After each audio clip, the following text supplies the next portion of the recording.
The Addiction Podcast, Point of No Return. Hello, I'm Joni Siegel, the host of the Addiction Podcast. In 2022, over 100,000 people died from drug and alcohol abuse, and that number is growing daily. Fentanyl poisoning, pot, cocaine, heroin, and even psychedelics and alcohol all contribute to this crisis, while we're bombarded with promotions from thousands of rehabs. Newborns are born addicted, and the majority of homeless people struggle with drug addiction. Drug dealers exploit online resources to sell to teens, and antidepressant use is spiraling out of control. This podcast features brutally honest guest interviews revealing harsh realities and offering hope and solutions through their stories. We don't sugarcoat anything. Guests speak raw and real. More importantly, you'll find inspiration to understand, overcome, and achieve recovery, whether for yourself or to help others, some within your own family, many among your friends or associates. Whether you're seeking help or just a glimmer of hope, our podcast equips you with the latest insights to confront this generational battle. Many listeners tell us they want to join the fight, but do not have the time or money to act, lobby, or just help. If that's you, go to www.patreon.com/theaddictionpodcast and see how you can help. Lance Dyer, thank you so much for being willing to talk to us on the podcast today. Oh, well, thank you for having me. And on March 10th, 2012, on the 9th, him and a couple of his friends went to a local convenience store. And they bought a product. It was called Mr. Miyagi's Time Out. It was labeled as incense, potpourri. Now it's known as synthetic marijuana, spice, K2, mojo. At the time, it was legal. Every convenience store in the country was selling it. Every head shop, smoke shop, sex novelty store. And what it was Damiano leaves, basically. At the time, it's a biological substance out of South America. You can smoke a pound of it, and the worst you're going to do is cough. But they were lacing it with synthetic cannabinoids, synthetic cathinones, and in some cases, synthetic opioids. What that did to go through the process of this, they mixed it with acetone, an industrial paint stripper. And they would spray it on these and let the acetone carry the synthetic cannabinoid, a crystalline substance, into the biological material. And then they'd package it. They packaged it in all these neat little Mylar bags, everything from Scooby Snacks to Sponge Bud. They would use whatever was current with young people at the time as the advertisement. Well, Dakota was, 6'3", 13-inch shoe, starting defensive end on our football team, AB student, more girlfriends than his mama and grandmama was comfortable with. Never used a drug before in his life. And they twisted the devil's tail and the devil bit back. Hi, my name is Amy Newman, and my husband Bobby and I have a business called Newman Intervention Services. We provide intervention services for families who have loved ones struggling with drug addiction. Our goal is to help individuals get the support and treatment they need to overcome addiction and start on the path to recovery. With our personalized and compassionate approach, we guide families through the challenging process of getting their loved one into rehab and onto a road of a healthier future. Together, we can make a positive difference in the lives of those affected by drugs. If you or someone you know is in need of an intervention, don't hesitate to reach out to us. Let's work together and bring hope and healing to those battling addiction. Call 866-989-4499 today and say the word podcast to get a 10% discount. Or go to newmaninterventions.com and type in the word podcast for a 10% discount. This service comes with a free 1-hour consultation with Bobby. They bought some of this stuff, came home, smoked it. Back then, they called it a psychotic break. That's the effect it had on his brain. Now it's called excited delirium. And he took a handgun and stood. I can only imagine the civil war he was fighting with inside of himself. And we'd had all the talks with him. We had the don't do drugs, don't drink, be respectful to women, respect your elders. We had all the conversations. This one we didn't know to have with him. Mm-hmm. There was nothing out there. There was no material. There was nobody that was educating anyone at the time. They smoked it. He went through this excited delirium and took a handgun, did what less than 1% of the people do that do this, stood in front of a full-length mirror, a hall tree, and watched him shoot himself in the head. Wow. I found him about 10 minutes later. He was still alive. He was airlifted out of my front yard, and we lost him 5 hours later at Children's Hospital in Atlanta. I'm so sorry, Lance. At the time, we thought somebody had tried to break into the house and he'd put up a fight and got shot. The thoughts of my son shooting himself, I would have bet every last dollar I got 5 minutes before I found him that would have never happened. Right. If he had a fault, it was his vanity. You are listening to the Addiction Podcast, Point of No Return. For more information on the podcast, or to reach out if you have a story you would like to share with us, go to our Facebook page by the same name, or you can email us at theaddictionpodcast@yahoo.com, or go to our website, theaddictionpodcast.com. And please remember to subscribe to our podcast wherever you listen to podcasts and give us a 5-star review. We appreciate you listening to the Addiction Podcast, Point of No Return. We don't do this podcast because we are former addicts. We don't do this podcast because we have loved ones who have suffered from addiction. We do this podcast because we feel that addiction is one of the biggest problems facing the world today, and that no matter who you are, no matter your religion, no matter your income status, no matter your race, no matter anything about you, addiction affects you. This podcast is a free resource for anybody looking for help with addiction. If you would like to contribute to our podcast, go to www.patreon.com/theaddictionpodcast and make a donation of whatever amount you would like. Thank you for supporting us. One of the major times I remember him getting in trouble, he stole his mother's cover-up makeup to hide a pimple. For him to do something to his face, or that wasn't him. Right. When we found out what got him, we found the package. I had to educate myself real fast because I didn't know what it was.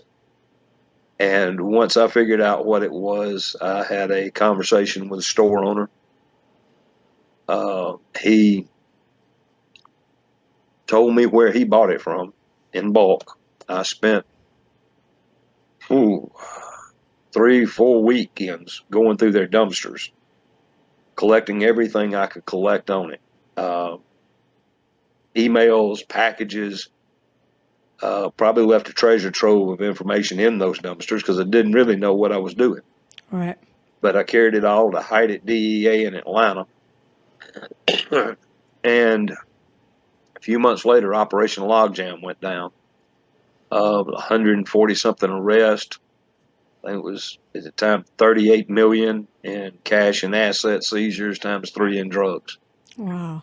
So they found the distributor? Is that what happened? That we found the seller, the distributors, the manufacturers, the lawyer who was going around telling people, store owners, how to sell this and circumvent the law. Wow. We had a retail compliance association who was telling stores how great this was and how much money they would make. And all 13 of them were arrested during this. They were involved in the product Dakota had. They were arrested during Operation Logjam.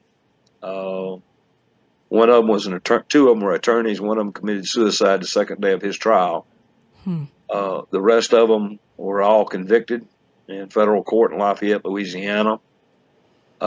Judge Elizabeth Phelps was her name. They set the precedence in that case. Dakota was the first person in this country to be listed as a victim in a synthetic drug trial. Wow. And the precedence was set on how they would be sentenced. And it was 20 years, $2 million fine was the maximum they would allow. While all this was going on, I went to war with the industry. I was finding the stores that were selling it. We got local and state legislation passed, and it kind of snowballed from there. Once we got legislation passed, we could get these people arrested and busted, especially the store owners and the distributors. We saw the Federal Analog Act being used at the federal level. And explain that, the Federal Analog what you Federal just said. Analog Act, Okay. in layman's terms, basically what it's saying, if it walks like a duck and quacks like a duck, we're going to call it a duck. Okay. It was set up originally for methamphetamines, crack, cocaine. The variants that you could do, it was if you tweaked it somehow, the Federal Analog Act could kick in and say, no, you are similar enough that we're going to call you what you are. Okay. So they were able to use the Federal Analog Act, what a lot of people didn't understand about synthetics, and we're seeing it today with fentanyl. What's happening with fentanyl is horrendous, but it's not new. Right. I listen to the news agencies talk about how new and upcoming, and this is not new and upcoming. There was some men a lot smarter than me predicting fentanyl being the horrible drug to come out 5 years ago. What happened with the Federal Analog Act is they were tweaking these synthetics. Mm-hmm. They were changing one molecule, and they could literally call it something different. But because the work of Dr. Greg Andrus, Dr. Jeff Moran, members of DEA Forensics, they were able to find the common core, kind of like DNA. You could see the things that remained the same. And they were able to use the Federal Analog Act on their federal rates. A lot of local jurisdictions and state jurisdictions had two types of laws. You had what we called an all-inclusive law. That was basically saying any synthetic cathinone, cannabinoid, or opiate marketed, packaged, designed to mimic, emulate, or simulate a controlled substance shall be considered Schedule I narcotic. Wow. That covered them all, past, Yeah. present, future. Yeah. And you had other states that had what we call DOT housekeeping laws. Every year, legislators have to repass their Department of Transportation laws to keep up with state highways, things such as that. They listed the individual chemical. Now, that made it a felony, but most of the governors empowered their pharmacy boards to make it a drug of concern, which gave their state agencies the right to search, seize, embargo, and destroy. They couldn't make any arrest, but we could take that off the streets. Today, all 50 states and their territories have a synthetic drug law. I was honored to be a part of, at a minimum, 26 of them. But when Dakota passed, it was all I needed was to fight back. Yep. And that's what I did. We started speaking to schools, having synthetic drug seminars, educating parents. And those parents were like me. They had no idea. I was Right. fortunate enough to surround myself with the smartest people I could find. The men I mentioned, legal minds, forensic minds, the director of Georgia Poison Control Center, Dr. Gaylord Lopez. I'm proud to say he's a good friend of mine. But one of the smartest people in the state of Georgia when it comes to synthetics and how to stop it. When it would rear its head and we would have what we called hot spots. What a lot of parents and law enforcement didn't understand, and some still don't, is that we call these people commode chemists. They make this stuff in bathrooms, garages, basements.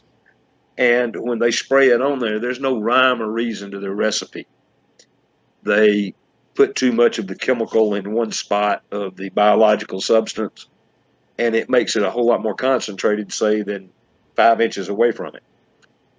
We would see hot spots show up where a store would get a batch of it, they would sell it in a day, and within a matter of hours, the hospital was being flooded with people. To Dr. Lopez's credit, and at the time CDC's, they would put boots on the ground. They would be there, wanting to know what it was. They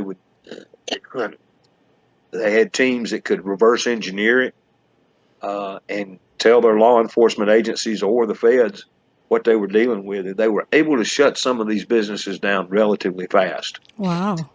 What parents didn't realize, and if I've had this question asked to me once, it's been 1,000 times, is how is my child getting this? Your child's getting it through a green dot card, through allowance money, through swapping stuff, and they can have it delivered straight to the home, and the parent may never know it. Yep. They walk in a convenience store and they buy it pre-made. Parents have to be vigilant. They have to be aware. I've had parents, I've got to give my child their space. They have to find their identity. They need to find themselves. And I'm a little crass. They're not lost. No. If they're lost, you need to tell them where to come to. Yeah. If they don't know who they are, tell them to look at their driver's license, or you tell them. They don't need to. The experimentation in this now is not 30 years ago with marijuana. People weren't falling out within 5 minutes dying from smoking marijuana 30 years ago. Right. We had people literally dying with the pipe or the rolled product or the vape product in their hand. And parents have to be more proactive. They have to educate themselves. Yep. A dumb old country boy like me can do it. Anybody can. Yep. They have to be in that child's life, because what we're witnessing now, in my opinion, is the drugging and dumbing down of America's youth. Mm-hmm. We're seeing like fentanyl. Fentanyl is a synthetic opioid. It's coming out of China, out of the same manufacturing plants that produced the synthetic cannabinoids 10 years ago. How it's getting here has just changed. When the Spanish K2 was coming in, it was being shipped direct through DHL facilities. The United States Postal Service was the biggest drug mule at the time. It was just being mailed through the mail. Since the synthetic drug laws and since the strengthening of our customs enforcement through drug detection equipment, canines, things such as that, the Chinese have partnered with the drug cartels. They are shipping the product into Mexico. The cartels are using their mules or their people to come across our borders, and they're bringing it wholesale into the United States. Yeah. It's a lot more deadly than synthetic cannabinoids and cathinones were, but it's the ease, it's the cheapness, it's the way they are able to lace and make counterfeit pills with it. And young adults and young people today need some direction. Yep. They don't need to be left to their own demises with this, because what they don't understand is how fatal. Right now, between the ages, I believe it's 17 and 50, fentanyl is the number one killer in this country. Wow. I mean, that's above heart attacks, suicide, cancer. It's involved in everything. Yep. Fentanyl and opioids are involved between 72 and I think it's 89% of all overdose deaths in this country. Wow. And of course, with fentanyl, it isn't always an overdose. Sometimes it's just straight out poisoning. Yes, ma'am. Because it's not that they take too much. They just try what they think is a Percocet or a Xanax, and there's enough fentanyl in it to kill them. I agree. And it's with heroin. Heroin addicts are the most connoisseured addicts you'll ever run into. They know exactly how much they have to take to achieve the desired effect. They know the type of heroin they're using. They are very particular about their heroin. Right. Heroin also is the hardest drug to get off of in rehab. Usually takes 4 to 5 trips. What happens is that in between these rehabs, or they change a dealer, or a dealer loses his conscience, so to say, if he ever had one, they'll buy junk heroin. They'll lace it with fentanyl. They have heroin on steroids. Yep. And you get somebody that thinks they're doing what they've always done, get a hold of that heroin, and they die with a needle in their arm. Yep. We're seeing more and more and more young people thinking fentanyl is a rite of passage. It's a rite of passage into a grave. Yeah, I know that's an interesting perspective. I mean, the amount of deaths that happen in this country that are opioid, or we call them synthetics because all of them are, is the equivalent of a jet airliner with 375 people on board crashing in this country every 20 hours. Yeah. Now, if every 20 hours we were having airlines drop out of the sky with 300 to 400 people on it and them dying, there would be major changes to the airline industry. This is not a political opinion. But if the pilots of those jet airlines happen to be walking across the borders from Mexico into the United States, exactly, maybe something would change there. This is where our border needs to be shut down, not from an immigration point of view, but from a health and human services point of view, a national emergency when it comes to the fentanyl deaths. It needs to be shut completely down until there is a way we can stop it. Yep. I understand our point of entries. Ellis Island was a point of entry. Yep. Wasn't people smuggling stuff through Ellis Island too much. But we have to shut it down because all we're doing is allowing the basically unrestricted flow of drugs to come into the United States with zero check and balance on our side. Is the Border Patrol doing the best they can to intercept them? Without question. Yeah. Those men and women down there, I've had the pleasure of meeting with them. They're doing a phenomenal job with the limited resources and limited personnel they have. Yep. I have in my mind a way that we can fix that problem in about 3 days. But yes, I'm sure you do. It's not. You are a former Army Ranger. You didn't say that, but I know that. It's not politically correct. I understand that as well. My idea. Sorry, go ahead. No, you go ahead. I'd bring the boys out of Fort Hood with their tanks and armored personnel carriers and helicopters. Our border would be secured. Yep. But that's not. That's not how the line of thinking is today. I understand. Lance, I'm going to change the subject just a little bit because I know from what I know about you, you kind of moved off into educating kids and parents, and you found the drug-free world materials. And how did that come about, and how are you using those materials, and how is that making a difference? I'm not the traditional Red Ribbon Week speaker. Okay. I'm very much in these kids' faces. I tell them exactly what happened when my son passed. I walk them through how it affected his loved ones, how it affected us, the things I had to do those days before we buried him, from the casket to the vault to identifying him as he come back to the funeral home, seeing what an autopsy did to my boy.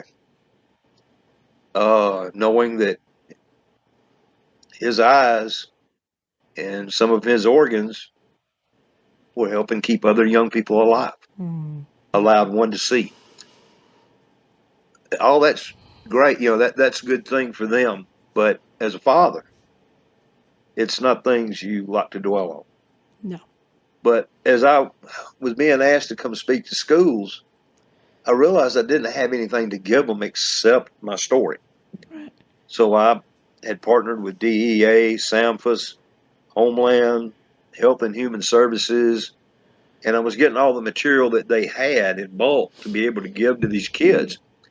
And they've got great material if you want statistics. DEA will tell you what a great job they're doing trying to stop it, and they were. I've got much love for the DEA. Health and Human Services tells you the bad parts about it. SAMFAS will tell you how many people went through emergency rooms. And for me, or for a legislator, or for law enforcement, that's fabulous material. For a 15-year-old kid sitting in a gym, it's boring. I was testifying in Washington State to their Senate Judiciary Committee.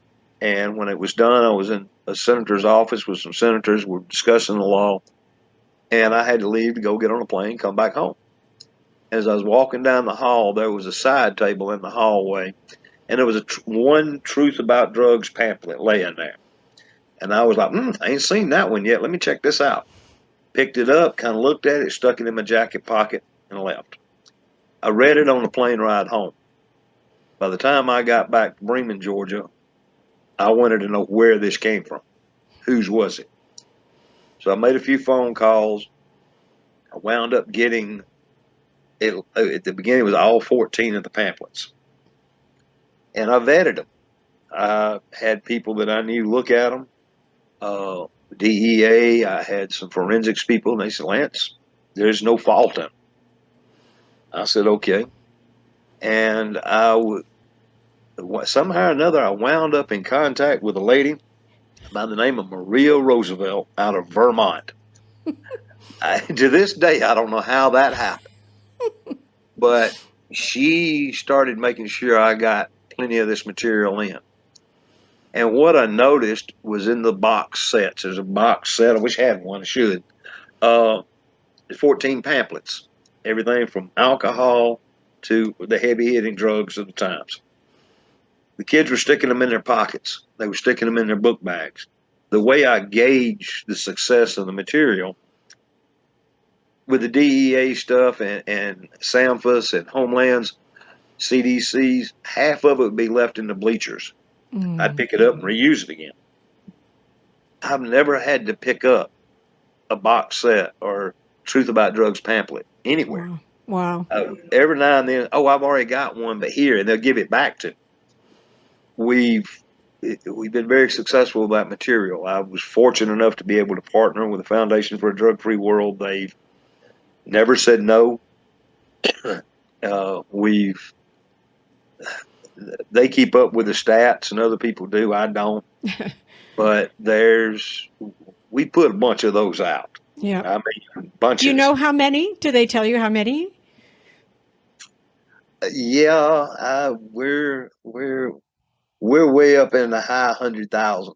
Okay. I think we need to pitch you against Michael DeLeon, who also uses those materials. So we'll see how many he's done. Y'all can start a friendly contest.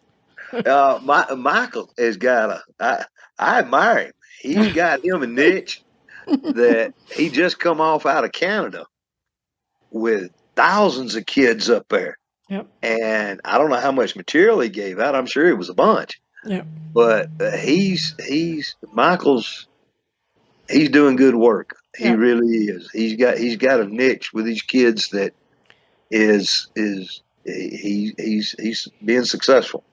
But he has a story of his own, and you have the story of Dakota. And I think both of you have such a personal, powerful story. And I think that resonates with the kids.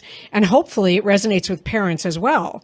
Because, you were saying this before, but parents think, never would it happen to my kid. And what they need to understand... You're looking at him. I know. And what they need to understand is it's not because your child is bad. It's not because your child is unethical. It's not because your child wants to die. They just get caught up and think, oh, well, I can try this. Because when you're 16, 17, 18, 20, you are invincible. You're So- 10 foot tall and bulletproof with a big S on your chest. Exactly. And this is not going to happen to you.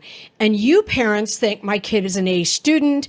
My kid is, into sports. My kid is an artist. It's not going to happen. And it just takes one of these synthetic pills that can kill them. And it's just, that's why I keep coming back to poisoning. It's not overdose, It's one thing. Yeah. It's one thing if your child gets addicted to cocaine or addicted to painkillers. And goodness knows, since we've started this podcast, we've talked to so many people that fall into that category. But this is different. This is, this is Russian roulette. And I can't tell you how many times I've said this on the podcast, Lance, but it's Russian roulette.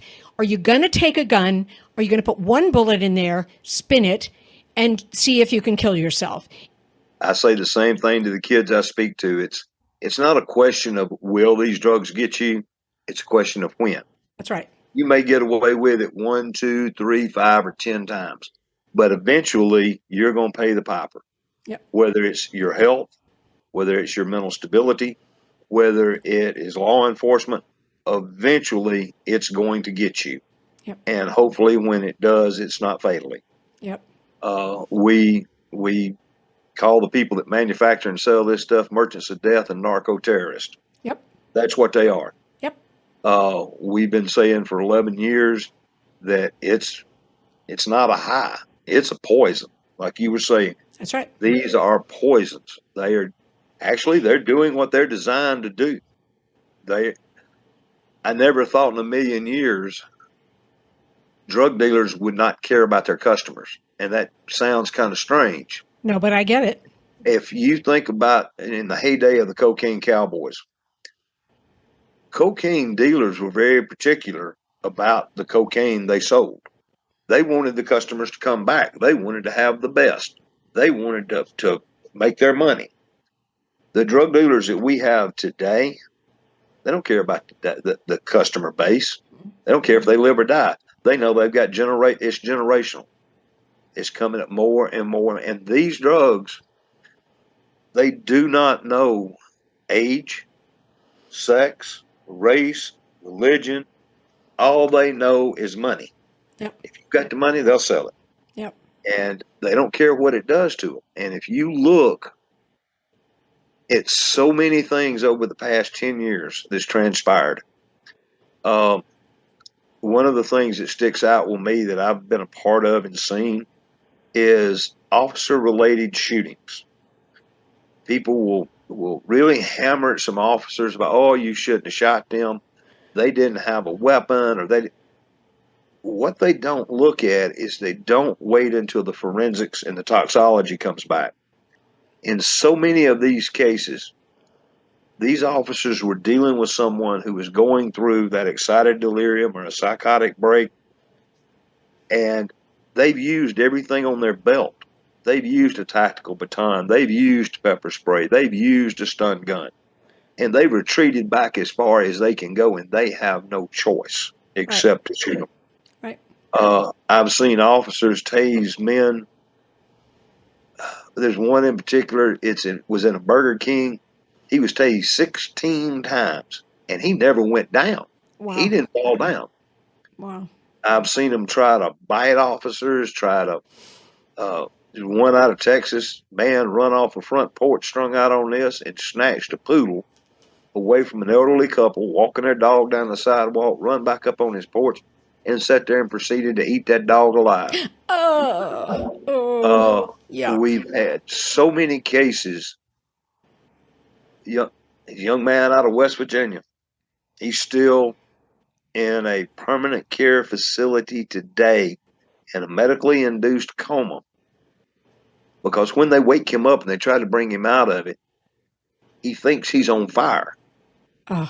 What happened to him is he got a hold of some of the synthetic cannabinoids that actually was laced with ketamine, which is a horse sedative. Right.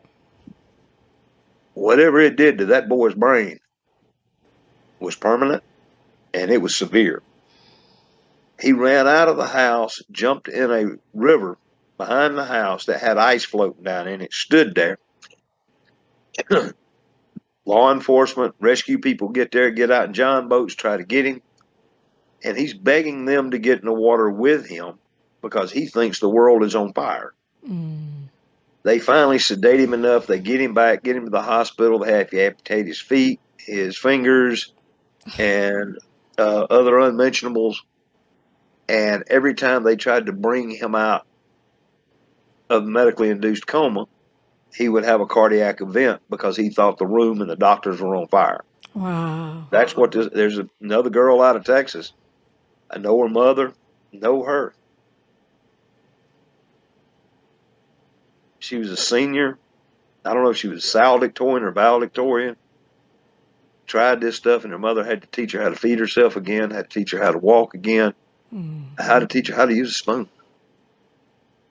The effects of these drugs on people are so horrendous.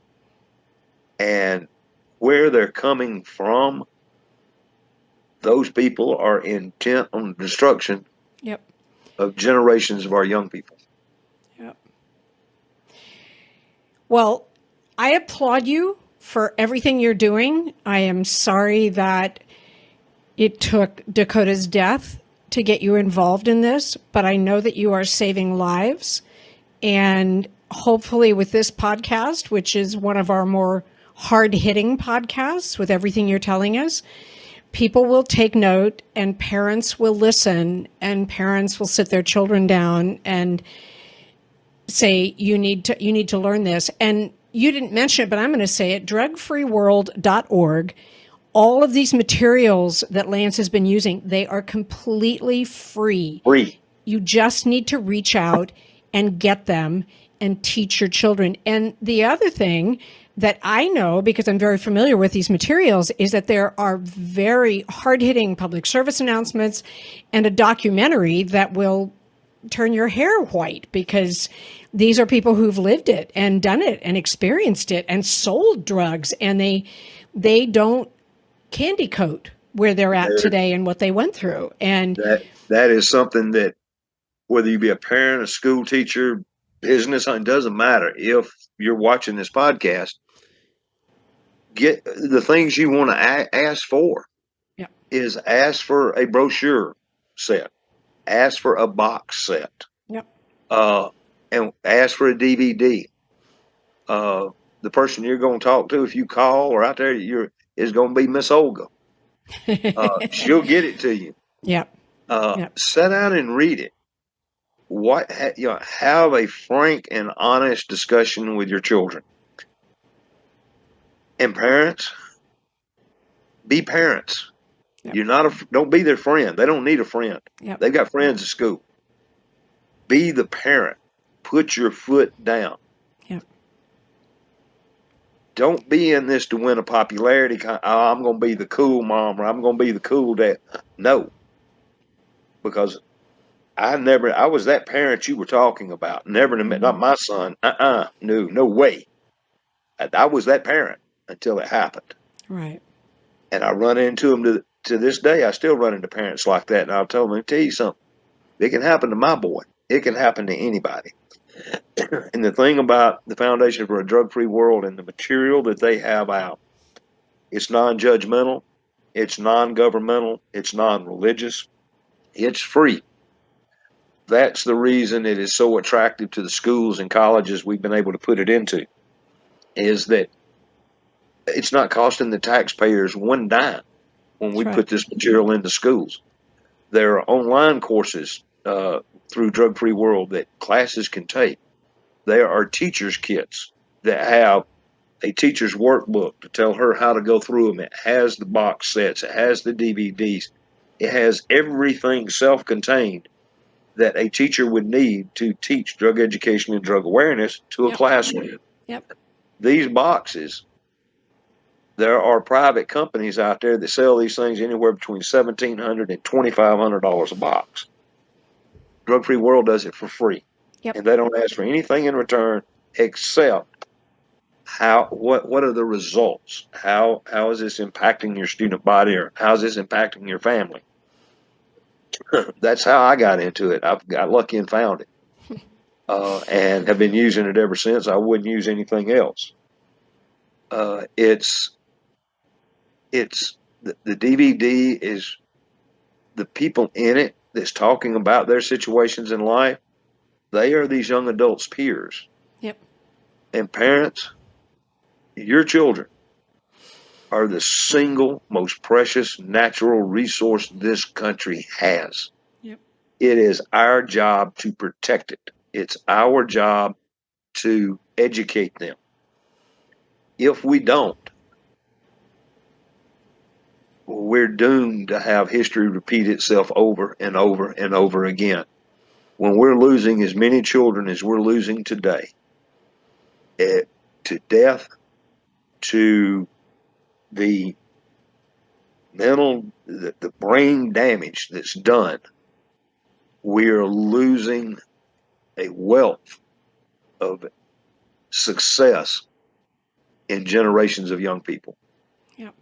This whole, I don't know where in our history or where in our culture parents stop being parents. Mm. And I see that. I'm not saying all parents are that way. No, I know. But I'm seeing it more and more that we're not taking the time to sit down with them and, explain it to them. Tell them what these drugs do to them.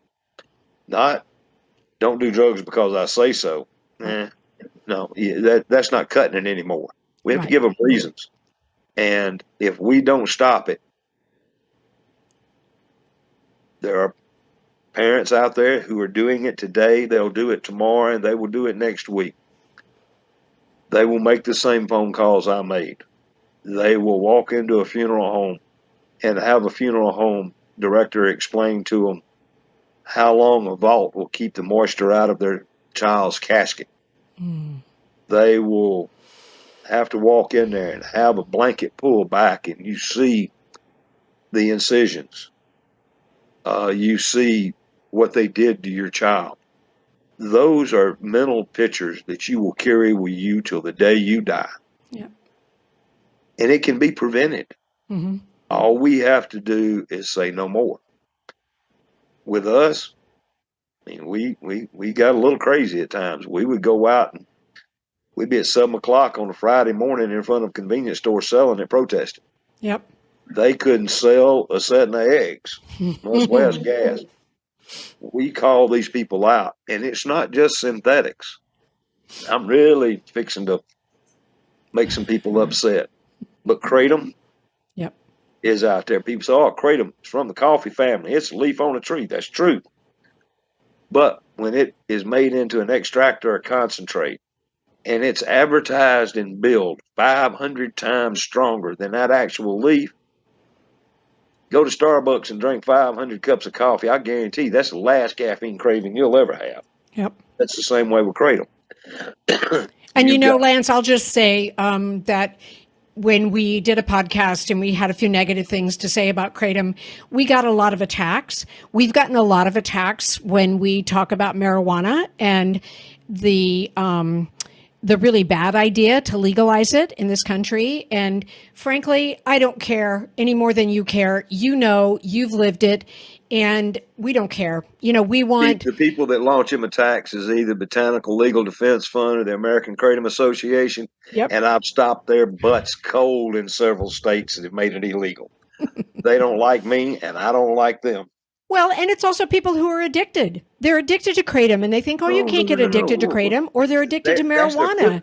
Those people are their foot soldiers. Yeah. This is about money. Yep. Let me tell you a little history about their main organization, the American Kratom Association. It was initially, the idea came from Susan Ash and Wesley Todd. Well, Wesley Todd got arrested for smuggling heroin out of Mexico into California. He's, I think, still serving time down in Florida. Susan Ash was removed as the director of the American Kratom Association for several reasons. The people they've got running it now, professional lobbyists. One of them has a very questionable and checkered past. I think he even got himself in some trouble one time. And they're in it for the money. They go out to these kratom stores who are making a fortune off kratom, And we've got a disaster coming up. They create a disaster within the kratom world, and they get people to donate them money. This is how these men survive. This is their job. Wow. And it is the biggest pyramid scheme con you will ever run into. But kratom is still addictive. People say, oh, it's not addictive. I tell you what, Google kratom addiction in whatever state you're from, or kratom rehab, and look at how many places pop up. The rehab business would not be interested in kratom if it was not creating addicts. There would be no money in it for them. They wouldn't waste the time advertising. You've got deaths associated with kratom, and in some cases, other drugs were involved. We have people, it'll get you off heroin, or it'll get you off this, it'll get you off that. You're trading one addiction for another. Correct. Marijuana, when I get into that conversation, I laugh. You look at the studies on marijuana, they're 20, 30 years old. The marijuana of today has been altered so much. It's been spliced, and it's so much more potent than what it was out there 30 years ago. You can't use those studies and make a comparison to what's out there today. Nope. The CBD oils and the gummies and all of this. These are not marketed to adults. A gummy bear? Really? You're marketing this to kids. You're making it acceptable for their generation. You go into a city, my little town right here, 25, 30,000 people. We got 18 stores that sell these products. Wow. Overkill. But you get on a Friday afternoon after payday, every one of them's full. Yep. And they'll say, it's medicine. It ain't medicine. If you need medicine, go see a doctor. I don't like doctors. I want traditional healing. Well, then you go find the oldest lady that lives out in the woods, and I can guarantee you she's got some traditional herbal things that don't involve you getting high. Yep. But like you said, they don't like anybody that says anything about their product. Yep. But it's not going to change. I mean, with the fentanyl, we got carfentanil, we got parafentanil coming out. Yep. The rainbow fentanyl, one part of my display, is the big Crayola chalk crayons. They were importing those in a Crayola crayon box. And it was fentanyl, multicolored fentanyl. Wow. When it got here, they'd break it up and sell it. This is how this was one of their smuggling techniques. Wow. What we got to turn around and fight. I mean, Yeah. I say that. I hate to be confrontational about it, but we have to go after these people that are manufacturing, selling, and distributing this, and we have to fight them, and we have to, make the cost of doing business so high that they wouldn't think about poisoning our children again. Yeah. And until that's done, unfortunately, people like me, Michael, David, folks around, there's countless people I can think of across the country. We're going to keep doing what we're doing. I just cannot look myself in the mirror knowing that another parent has to go through what me and my wife went through when I might have been able to prevent. Yep. Well, we appreciate you. That's why we do this. We don't want another parent to go through what you went through. And I would say to parents, if you're not quite brave enough to go down to the convenience stores and check out their shelves and give them a hard time, at least check out drugfreeworld.org, get the materials. You can then educate. You don't have to be a teacher. You don't need any kind of certification. I pretty much guarantee if you get one of the box sets from Drug Free World, you will know way more about drugs than pretty much everybody else that you meet. So if Lance can do that, you can do that. No excuses. It doesn't cost anything, so you can't say it's too expensive. And you can do something about it. You can get out there and do something about it. Lance, you are a rock star. Thank you for doing everything that you do. And I feel like we need to have another interview with you down the line because you stay so on top of this stuff. Yeah, I'm sure you have way more that you could tell us, but I appreciate you very much. It's an honor and a privilege to be on here with you today. And No, I'm not a rock star. I'm a foot soldier. The rock stars are people like you that get the information out there, the people that make the material that I use, the people that donate and make it where they can get that material out to folks. There's the rock stars. Those are the people that empower me. They make it so we can do what we do. For them, there's no banner big enough. There's no trophy tall enough to honor them. The only thing that I can ever think of is when I have the opportunity is tell them, not metaphorically, but actually, what you do is saving lives. And if you're doing that, that's a pretty good day. And the people that make it possible for me to do what I do, that's the heroes right there. Thanks. Thank you, Lance. Thank you. Thank you for listening. If you didn't get anything else out of Lance's interview, please, please, please go to drugfreeworld.org, get the truth about drug materials, and use them to educate others. If you can't do anything else, you can do that. Everybody can do that. You have been listening to the Addiction Podcast, Point of No Return. For more information, reach out to us on Facebook or go to www.theaddictionpodcast.com. Our email is theaddictionpodcast@yahoo.com.